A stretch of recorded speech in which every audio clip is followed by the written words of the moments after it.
Hi, and welcome to today's special video. So, remember how I said last week there was going to be 3 special videos this month that I would definitely need to record and just, make a video of, because, whether it's for like updates or any like major thing.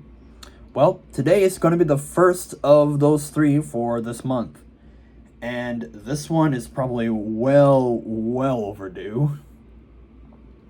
I haven't done a video like this since, back in like April. Ironically, on the 19th of April, like literally before 420. Yeah, I know. Get your weed jokes out of the way. That was then. This is now. It's September now.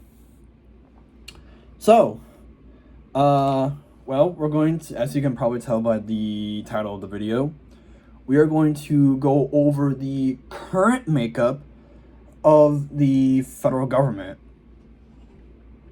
And we're going to do it based off of the order listed in the Constitution. So it'll be legislative, executive, judicial. And kind of go over each little aspect of all of them and, whether, all the updates are. And no shocker, almost all of the updates that I have to go over is in Congress. So buckle up, folks. So we are currently in the 118th Congress. We are in the second session, at least for a few more months, until January of next year.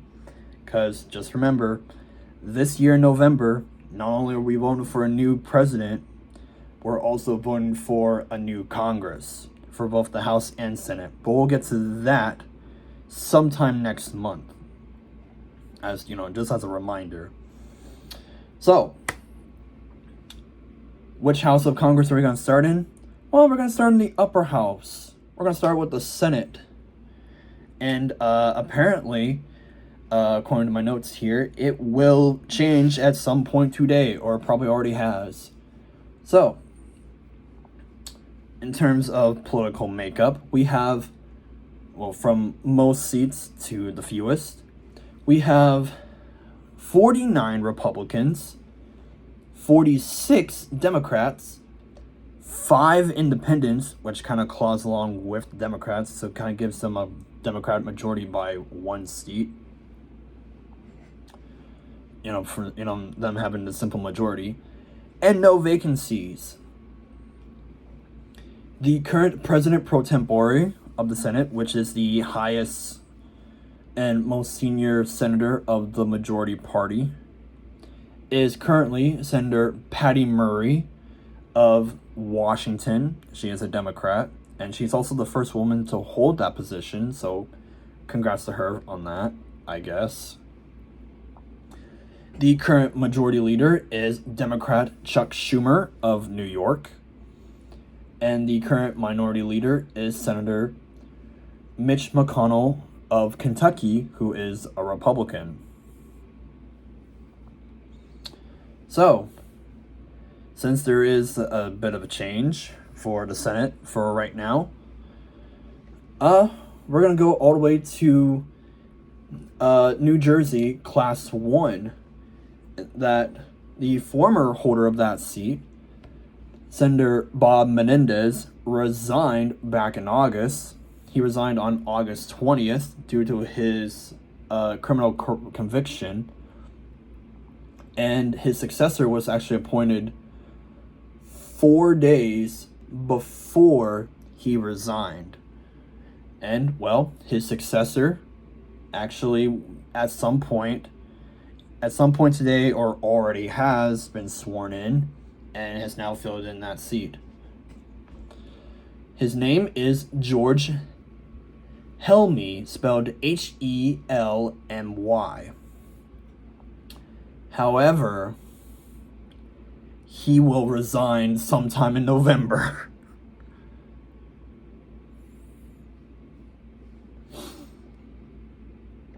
So, he will leave that seat at some point, sometime after Election Day.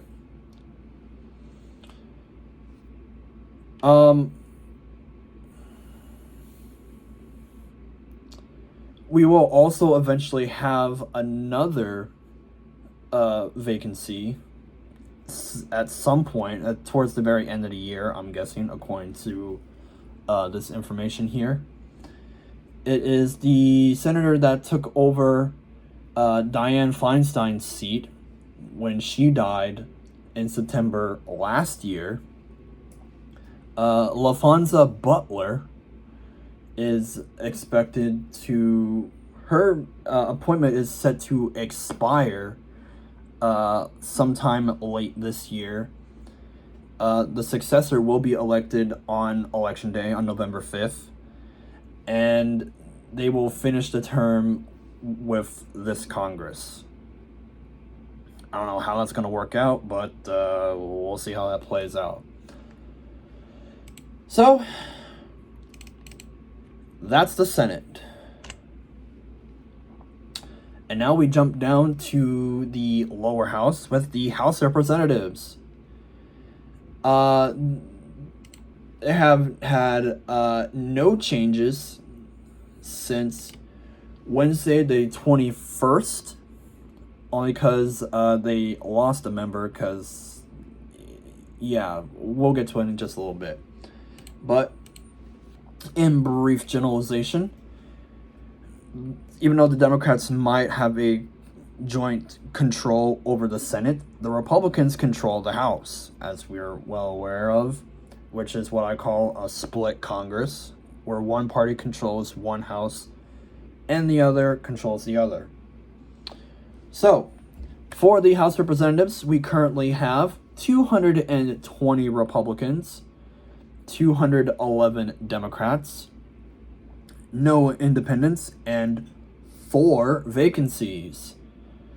And we will go over each of those vacancies here in a little bit. But I want to go over all the officers first. The Speaker of the House is currently Republican Mike Johnson of Louisiana. He is from the 4th District. The current Majority Leader is Republican Steve Scalise, also of Louisiana, but of the 1st District.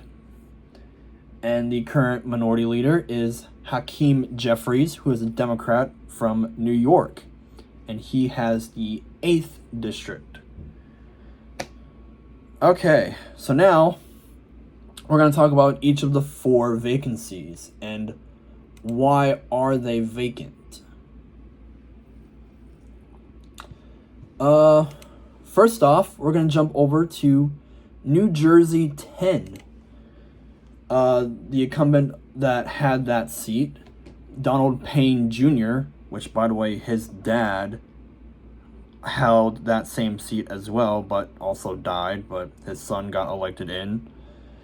Donald Payne Jr. died back in April of this year, be April 24th.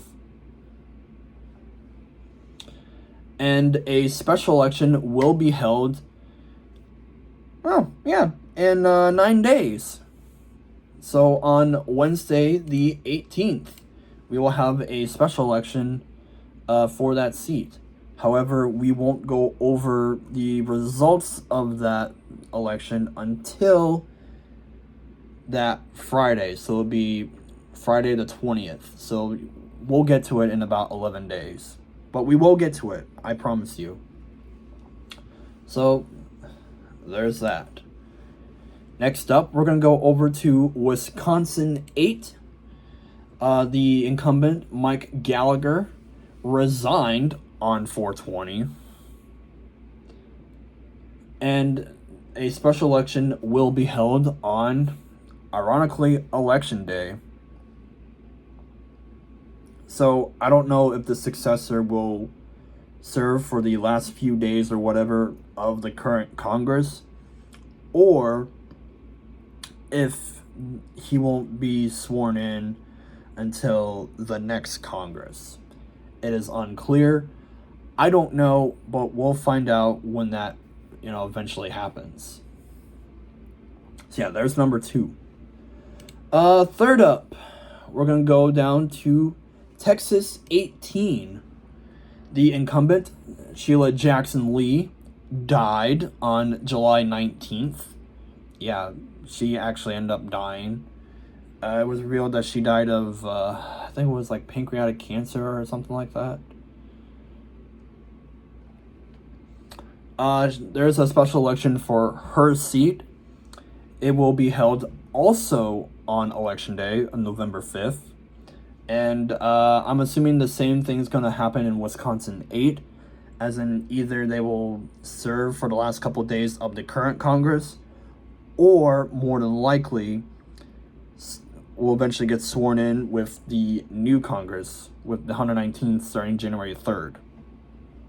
I don't know, but we'll figure out roughly around that time frame. And last up, we're going to go back over to New Jersey with the 9th District. So, the incumbent that had the 9th District, Bill Passarell, died on August 21st, which was the last time that any changes happened in the House. Unfortunately, there is no information on whether or not if there's going to be a special election for this year. More than likely, it'll probably be vacant until the start of the next Congress, so we might not officially have all 435 seats with the new Congress for, the House. But who knows? We'll see what happens. So that's pretty much Congress. So now we're going to go over to the executive branch and kind of go over the line of succession, in which there really isn't that many changes. Like, literally, there's like no changes. Not at least since like March, but it's all relatively the same. And, since, we do the line of succession, so for fun, we always have the president and the chief justice at the top and bottom of the list. Just that way it's, easier to, it's easier for my brain. That's what I'm trying to get at. So, current president is still Biden, Democrat, obviously. We are well aware of that. Current vice president is still Kamala, even though, she's running for president. Even though, speaking of which, her and Trump are having their first debate together tomorrow. That's going to be a real hoot and holler. Although it'll be Trump's second of this current election cycle, but Kamala's first. And it's the first time that the two of them are going up against each other for a debate. So that'll be quite interesting. So stay tuned for that tomorrow. You might want to have to tune in on that. I know I will. Anyways, moving on. Current speaker, I just said it was Republican Mike Johnson. Current president pro tempore of the Senate is still Senator Murray. Secretary of State is still Antony Blinken. Secretary of the Treasury is still Janet Yellen. Secretary of Defense is still Lloyd Austin III, who is an independent. The current Attorney General is still Merrick Garland, who is also an independent. And everyone else from here on out until the Chief Justice are Democrats, so I'm not even going to throw out political affiliation anymore. Interior is still Deb Haaland. Agriculture, Tom Vilsack. Commerce, still Gina Raimondo. Secretary of Labor is still Julie Su. She is still currently acting as that role as of March 11th of last year, 2023. And Biden literally has made no attempt on filling in that seat. So I'll probably remain acting until the next administration of whoever wins. Let's see here. Health and Human Services is still Xavier Baraka. Housing and Urban Development, it is Adrienne Todman. She is currently acting and has been since about March 22nd of this year. So, yeah, no change there. Okay, let's see here. We have Pete Buttigieg still for transportation. Jennifer Granholm for energy. Miguel Cardona for education. Dennis McDough for Veterans Affairs, and Alejandro Mayorkas for Homeland Security. Yeah. There's like nothing. Yeah, there's like literally no changes there. And for fun, we're just gonna have the Chief Justice here, who is still John Roberts, who is an independent, which will then lead us completely over to the judicial branch. So like how I said, John Roberts is still the Chief Justice. He is an independent. That's all you really need to know. He was appointed by Bush Jr. with a confirmation vote of 78 to 22, with his term starting in September of 2005. So he's almost been Chief Justice for almost 20 years. Actually, this year it'll be 19, but next year it'll be for 20 years.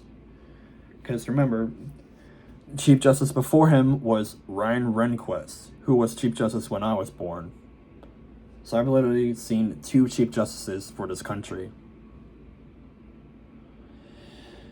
Oh boy. Alright, moving on. Clarence Thomas, appointed by Bush Sr. with a confirmation vote of 52 to 48, who started his term in October of 1991.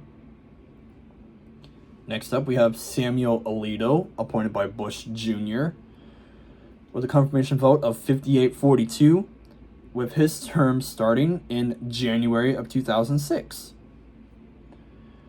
Sonia Sotomayor, appointed by Obama, with a confirmation vote of 68-31, with her term starting in August of 2009.